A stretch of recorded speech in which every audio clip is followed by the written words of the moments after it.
Over the years, I've owned both the Samsung Galaxy Note 4 and the Note 7, and I thought both were excellent phones. So when the Note 7s were recalled, twice, I thought it really sucked. Coming in at only $225 US, the Stylo 3 Plus is not exactly a Note competitor. That said, it is a phone with a built-in stylus, so let's try it out.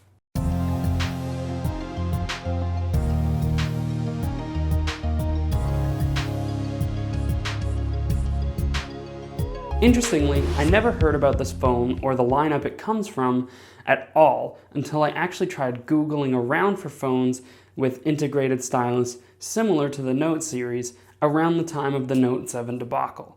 When I did find it, I had some questions. Is this stylus pressure sensitive, with features like those on the Note series? And why have I never heard of this thing before? Well, LG gave me the opportunity to use this phone for the past month, and I'm happy to finally be able to answer some of those questions.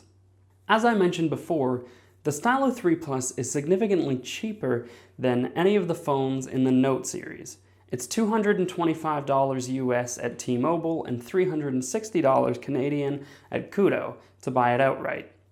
Another strange thing is that it actually took me a while to find anywhere you could buy this phone.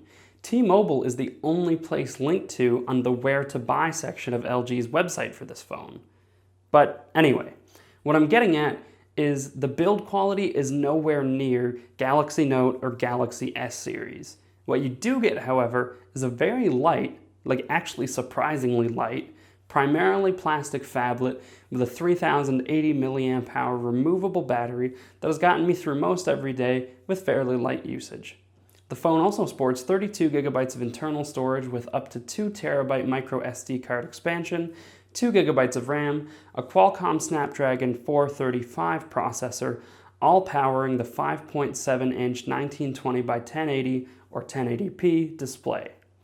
I know a lot of people out there are fully onto the bandwagon that 1440p is the way to go for phones.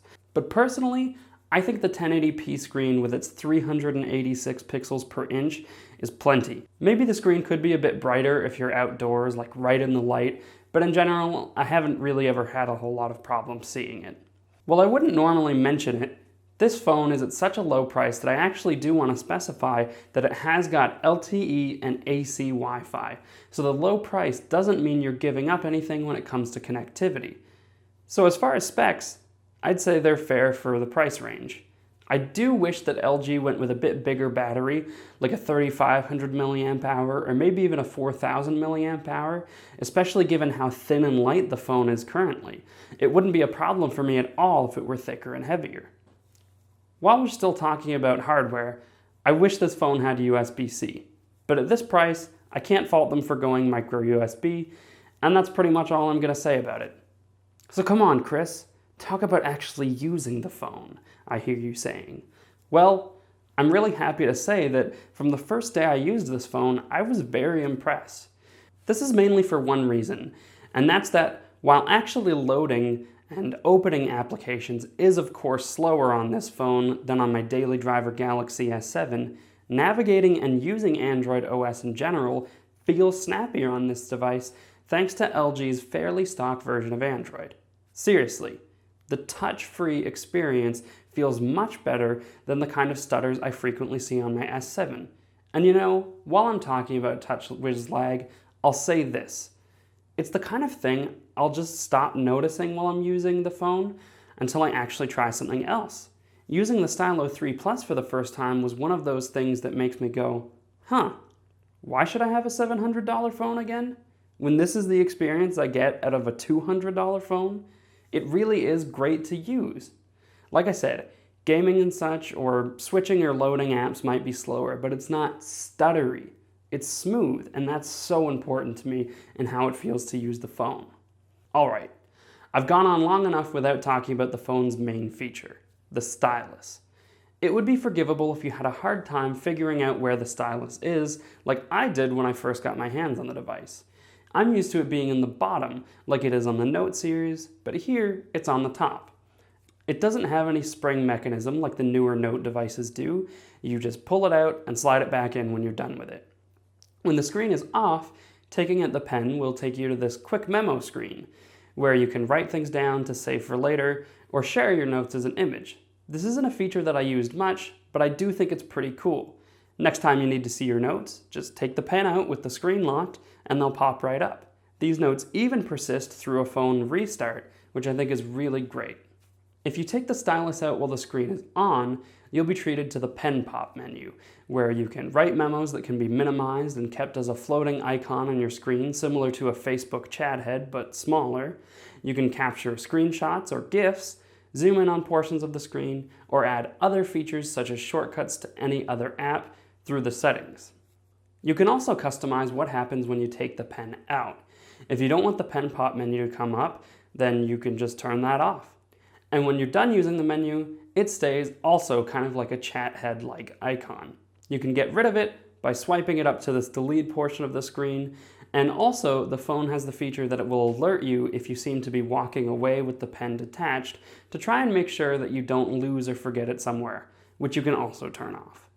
Like the rest of the phone, the pen is really light. Initially, I thought it felt kind of flimsy, but after giving it a few quick tests without breaking it, it actually feels quite strong when you bend it in any direction. I was really impressed. But what you probably want to know is like what I mentioned earlier. Is this thing pressure sensitive? Does it show up above the screen and register differently from a regular touch, allowing for awesome palm rejection? Unfortunately, no. Given the price of this phone, I'm not surprised it has none of these features, and I can't really fault LG. This appears to be a regular capacitive stylus, but with a very fine tip that allows for much more precise touches than those rubbery styli you can pick up at the dollar store. When tested, it does work on my Galaxy S7, but didn't work on my Nintendo Switch or my girlfriend's Nexus 6, both of which have a tempered glass screen protector. That worries me a little bit, because if this phone were mine, I would probably want a nice screen protector on it. And I would definitely want the stylus to work if I had a screen protector on it. That said, I haven't tested a screen protector on this phone, so it might work fine. I just know it hasn't worked on other devices that had a glass screen protector on them. I was sad that it doesn't have those note-like features, particularly the ability to rest your hand on the screen and use the pen without issues. But I think anyone who's looking to draw on this device could get used to it, and you could probably wear a glove or something that would cancel out the palm rejection. I didn't ever actually try that. Now, there's still a few things I haven't mentioned. The phone has a notification LED, which for me is a tried and true method of getting your notifications that I'm totally fine with. I do, however, find it really odd that it's not RGB, and instead it's only red. It took me a while to break the association of red blinking meaning my battery was dying, and while that's not a big deal, I do wish they had just shelled out what I'm guessing would only be another 50 cents or so for an RGB one. But I could be wrong. I don't know how much it costs on their end. There's also a fingerprint sensor on the back of the phone in kind of the LG standard position. I found it works quite well. Honestly, it seems just as quick and accurate as the one on the LG G6 or on the LG V20, so that's great. Unfortunately, I did have issues with the Bluetooth on this phone. What I normally do when I get in my car is put on some music or an audiobook and start the car. Once it's ready, the Bluetooth connects and it starts playing over my speakers. Unfortunately, probably half the time or more, I had to unplug my car's Bluetooth adapter, I use a Bluetooth FM transmitter, and plug it back in to get the phone to connect. And I know this might sound like a problem with the adapter I'm using, but it works perfectly fine on my Galaxy S7 and worked perfectly with the iPhone 7 when I had that. So, kind of seems like the phone. Last up, we've got the cameras. On the back, there's a 13 megapixel camera that takes fine pictures, probably about what you'd expect for a $200 range phone. Sometimes it can be a bit tricky to get a shot that doesn't have a bit of blur with indoor lighting situations where you would get better results with a better camera, but it's not awful considering the price. There's also 1080p video recording. On the front, we have a 5 megapixel sensor with a similar story. In good light, you won't have much for problems, but once it's somewhat lacking in light, it doesn't take long before it can end up kind of blurry. There also seems to be a weird kind of waxy quality that happens when you take pictures of skin, like, faces. But again, this is a very low-priced phone, so I'm not overly surprised the cameras aren't fantastic. And I'm not trying to bash the phone either, it's just important you know what you're getting into. The cameras aren't great. The other thing with the cameras is I'm used to a Galaxy S7. If you're used to lower end cameras, then this isn't going to be like a shocker when you use it. So overall, my summary of the phone is this. If you want a phone that has very good performance outside of gaming and very good price with a cool stylus, decent battery life, and can live with things like the mediocre cameras, I really do think this phone is an excellent choice. Using Android on it is a nice, smooth experience, and I'm confident that someone with drawing skills could do some very cool stuff with this phone. All that said, I want to talk directly to LG here. This phone, aside from being a good phone, is like potential embodied. I seriously believe that LG should be putting more weight behind this series and genuinely try to do something with it. My number one hope for a potential Stylo 4 would be a stylus that has Wacom or Note-like features, such as detecting the stylus when it's close to but above the screen, maybe buttons on the stylus, and palm rejection so you can lay your hand on the screen and draw with it. This would be followed closely by more solid build quality, better cameras, and more powerful specs that could accommodate gaming. I think that if this phone was given all that, along with actually marketing it and making it available to buy, it could be a serious flagship. That said, just a few of those things, if you could wrap it up in, say, a $500 package to be not quite a flagship, but an upper mid-range phone, could still be making a serious, awesome phone. Just actually market it and give it a real push. It could be really, really good. I know that with the G6 and the V20 and soon probably the V30, it seems like there's no more room for a third flagship in LG's lineup. But I'd love you to just try, or even just go halfway there. LG could become the only company to offer a Note-like experience without TouchWiz, and I would love that. Please, take this series off the back burner and do something with it, because it's got great potential that, frankly, I think is just being sat on. In the phone's current iteration, however, it's still excellent for the price, and I definitely recommend it if you're not overly into intensive games and don't need a fantastic camera.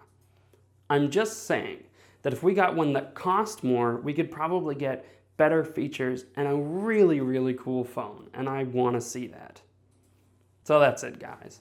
What do you think of the Stylo 3 Plus? Have you tried it? Or had you even heard of this before? Do you think LG could have something great on their hands if they pushed it harder? Please leave a comment below so that myself and LG can see. I genuinely want to hear your thoughts here. If you liked this video, please hit that like button, it helps me out a lot. If you loved it, subscribe for more content like this and ring that bell to get a notification whenever I post a new video. If you want to buy this phone or other awesome stuff, check out my Amazon affiliate links in the video description. You can follow me on Facebook, Twitter, Twitch, and Instagram for updates or just to say, hey, thank you very much for watching, and I'll catch you in the next one.